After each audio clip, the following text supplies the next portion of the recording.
Hi, this is Dennis with Second Chance Tackle, and I have the opportunity to work on a reel that I haven't worked on before. It was sent in by Andrew, and well, I've never seen one of these reels before, so this should get interesting. It's a Soare CI4 Plus. It's the 5000S by Shimano. And I understand the reason why I haven't seen this before is that this is a JDM, a Japanese domestic market reel only.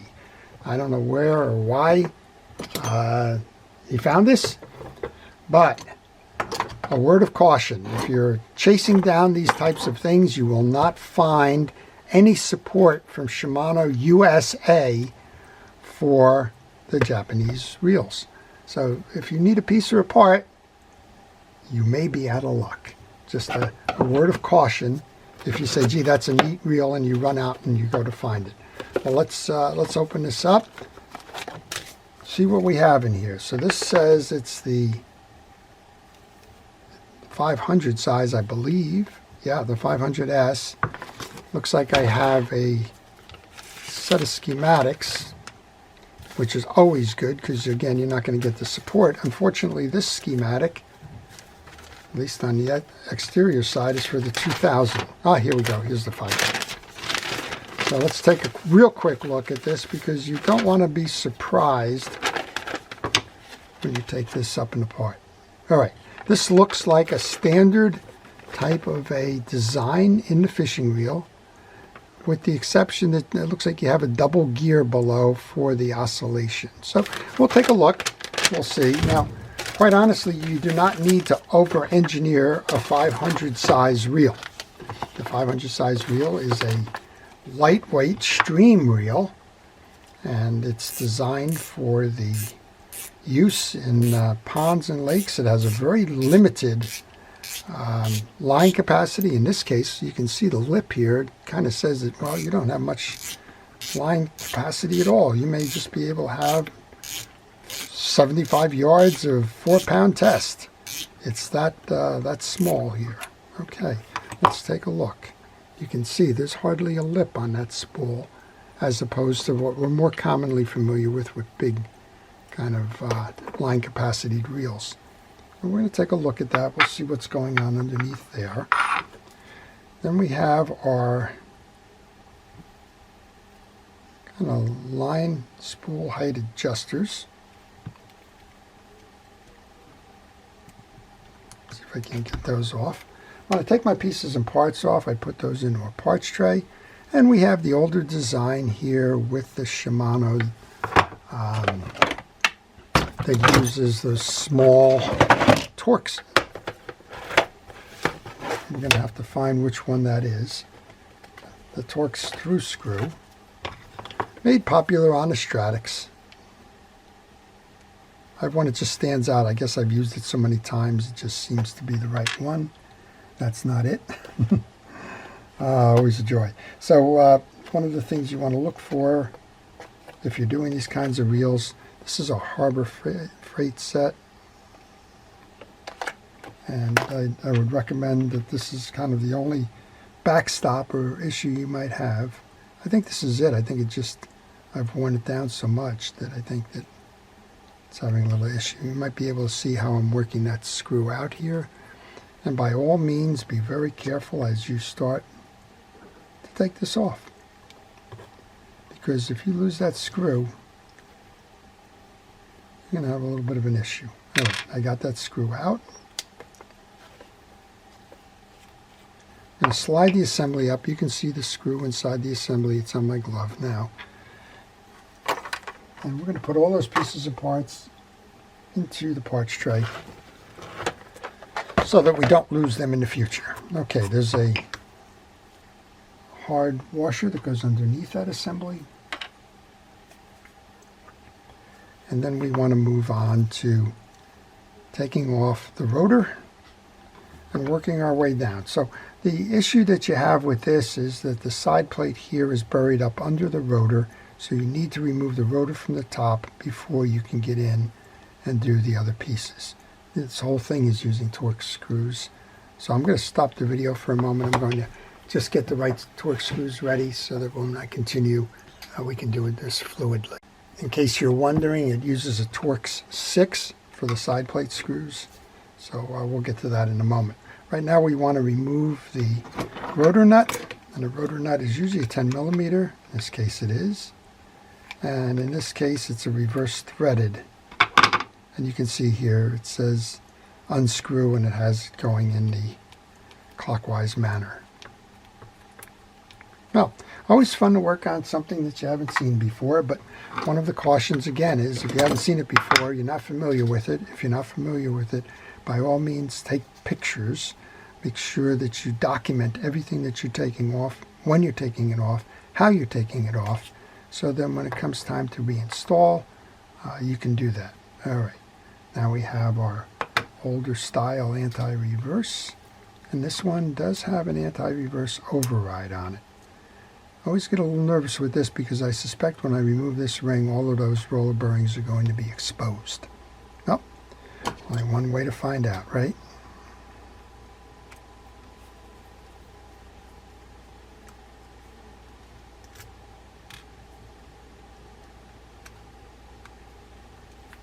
You don't want to have these things blow up on you. So I'm a little quiet here because I'm trying to concentrate.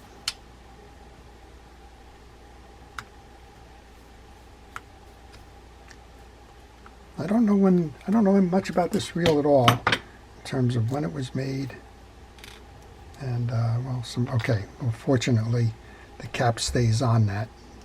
Hooray. Remove that with the cap. Don't make it go too far because it's got exposed roller bearings in there. Again, take a picture so that you know what it looked like when you were removing it. And I always recommend when you take screws out of things that you, particularly side plates, that you make sure that they're all the same length as you're doing that. All right, let's take these 3 Torx screws out. The first one is on the bump guard. I'm going to take my pieces and parts out. They go into a parts tray. You've probably seen me reaching over there. I use a fast food container. One of those that has the separated compartments. It's served me well. Remove the bump guard. We make sure you notice that there's a little tab on there. Don't go pulling things off if you don't know what you're doing. You don't want to break that tab. And we have the Torx screws now. We have one more that was hiding underneath. You can remove the inner race. This is always interesting to tell people. You've got 2 sides on the inner spacer. This is the one that's going to be grabbed by your anti-reverse clutch. This one is shallower, right? It has less of a diameter than this one does. When you go to reinstall this, make sure that the wide side is facing up. Otherwise, that anti-reverse clutch will not grab. All right, let's go underneath, see what's going on here. So it's a new reel. It hasn't been used. And one of the things that Andrew's doing, and that's good, is it doesn't hurt if you don't know the reel and you're going to use it a lot. It doesn't hurt to have it serviced because these things sit. I don't know when this reel was manufactured. And I do know, well, I'm just looking at the pinion shaft here. There's no grease on that. So greases and oils evaporate, particularly if the reel was made and then it was sitting in a hot warehouse. This one was made in Japan, so then it probably got on a boat, sat on a hot boat in a container. And, well, heat and greases and oils, well, don't like each other. They kind of evaporate out. All right, we've taken off all of the side plate screws. We should be able to remove the side plate now. Work it up and out. Take that picture. All right, so we do have the Shimano grease. Look at this. You can always, I'm always fascinated by this. Gravity keeps working, doesn't it? So when this left the plant, all of these teeth were lubed with the Shimano grease. This reel was stored this way. How do you know that? The whole top half of the reel has nothing here. The whole bottom of the reel has that grease, right? So make sure when you do this that you check for that. Okay. Then inside, this is kind of a fun little assembly. And we don't have to go very far with this. But we do have a double gear drive here. Just need to find my pliers. This is just a pin that's going to pull up and out. Yeah, it's a gate. You have your gated crosswind, and then you have the two blocks here. Well, it's a new reel. It's clean. I'm not going to go crazy on this. One of the things I am going to do, I do have a container of Shimano grease. And so I'm going to use that Shimano grease in this case, just to kind of stay within the way it was manufactured. The issue I'm going to have probably is that I don't have a second brush to put this on with. So I'm just going to look for a small screwdriver. I'll use the screwdriver as an applicator. We'll just re-grease and re-lube this. I'm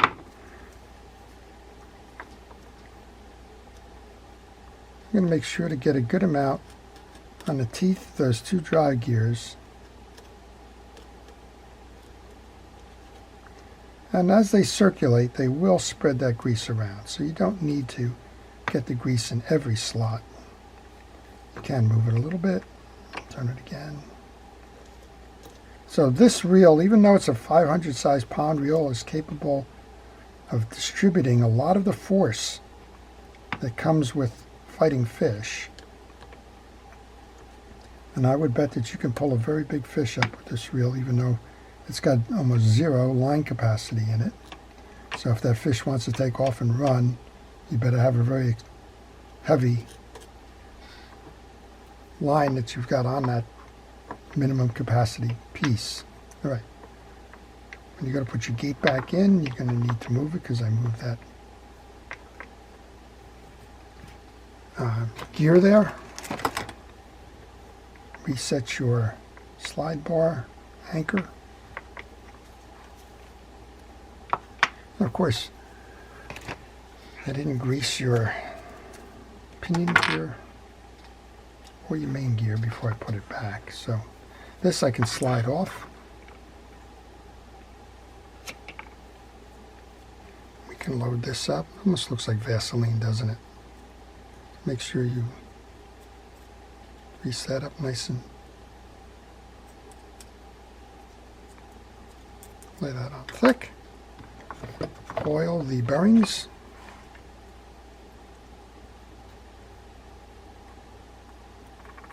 Looks like we have 3 primary bearings, which is what you need. They're all oiled. And one more piece, we're going to oil that main gear. Well, if you have any questions on this reel, maybe if you have some insights in this reel, in terms of when it was made, a little bit of insight into the JDMs, just leave them in the comments section. I always find it interesting to learn about reels, and I thank Andrew for sending that in. Okay, got that greased up well. I'm going to move that down, make sure that we are on the stud for the oscillation gear. I'm going to bring the pinion gear back on, back in. Going to set our main gear back on. Put our case back together. Make sure that your case is a nice tight seal. Then I'm going to take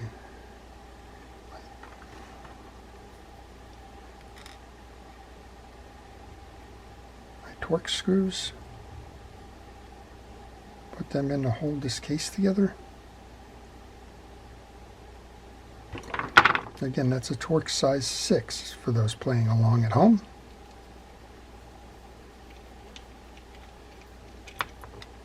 And all 3 were the same size, so they can go in any location.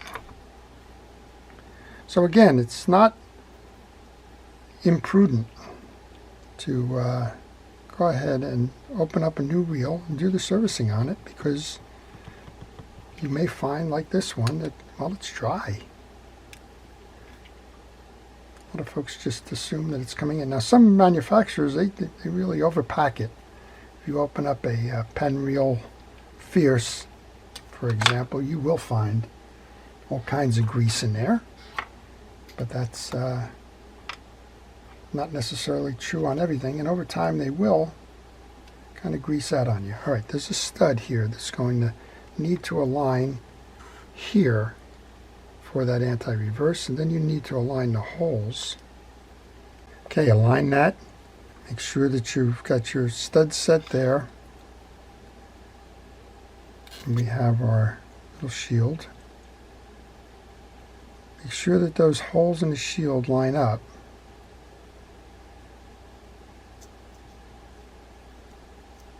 Because they're not symmetrically set up. There's an offset. To do that, come on back. I'm going to switch my drivers here.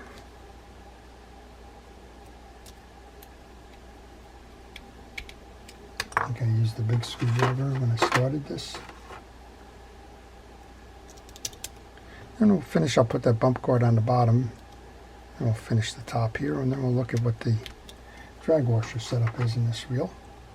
Again, a very small line capacity on this, so I can't imagine that there's very much going on there in terms of the drag washers, probably just one.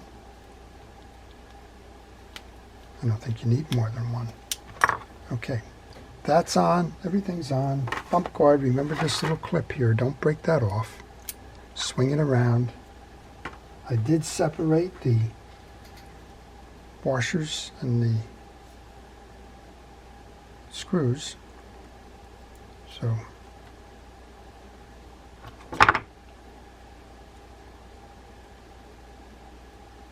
this one probably would be easy to remember because it's a very short one. All right, next up then we have our rotor.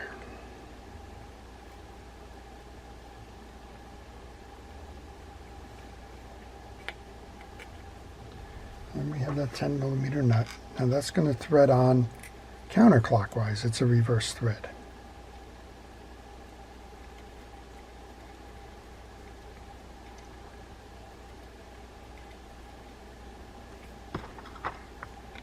Tighten that up. There is no lockdown screw on it. Make sure that it turns free and easy. We have the override on. Make sure that it stops when you turn it back. We have our hard screw first.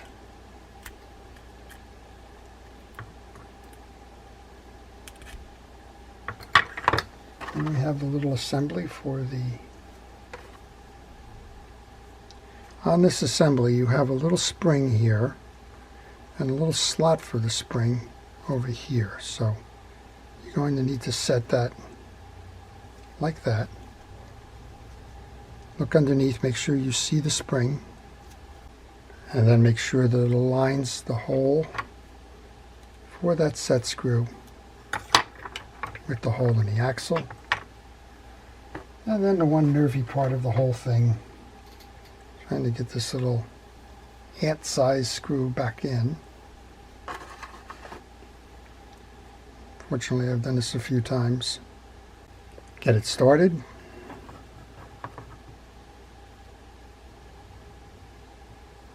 And finish it off.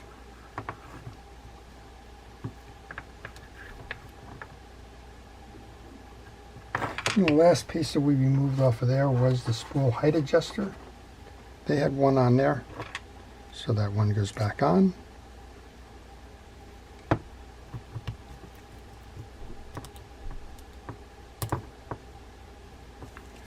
All right, before we put our spool on, let's clean up some of this stuff off the desk.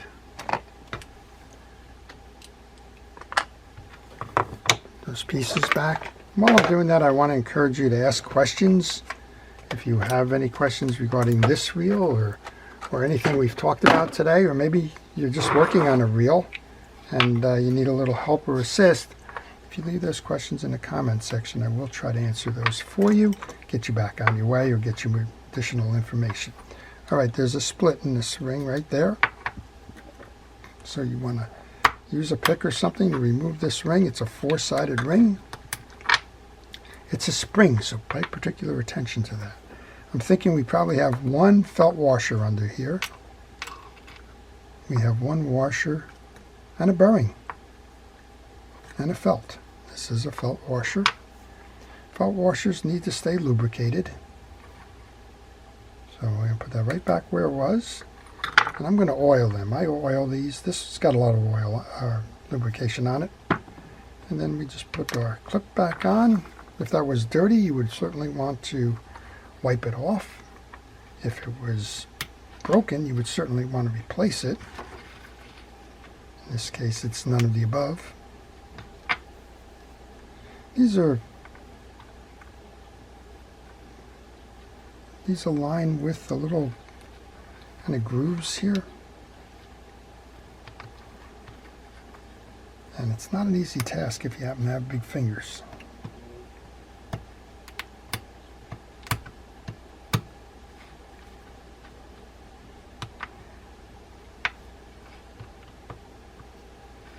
But if you just have patience, you will get it. And you will find that there's little notches in each one of those corners where the kind of corner rounds go in. Make sure that it sits in there. Okay, this goes back on.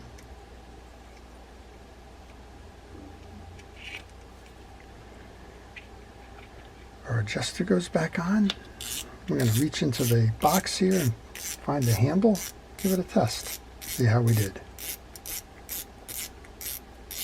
Then a very unusual reel, one that's not available in the US, one that has a very limited capacity, and well, kind of unusual all around, but again, the word of caution there is if you do go about buying one of these, that you're not going to get product support for it. Okay, see how we did. That's a nice smooth operating reel. Wow. So here's the interesting thing with this oscillation system is an uneven oscillation. That's probably because of the way that the two gears intersect. All right, very good, very interesting. All right, Andrew, thank you for sending this one in. Kind of interesting. Well, I hope you've enjoyed that. I enjoyed working on it. I always enjoy working on something that's always a little bit different and unusual. This one certainly goes in that category. And I want to take a moment to thank you for watching. I want to thank our first responders and essential personnel for all it is that they do. And I want to encourage everybody to continue to pursue servicing fishing reels and giving them second chances. And in some cases, like we learned today, even if you have a brand new reel, sometimes those reels get dried because of the amount of time between the manufacturer and the actual usage. And it doesn't hurt to take that reel apart, inspect it, clean it, and get it ready for trouble-free fishing for a long time to come. This is Dennis with Second Chance Tackle, wishing everybody a great day.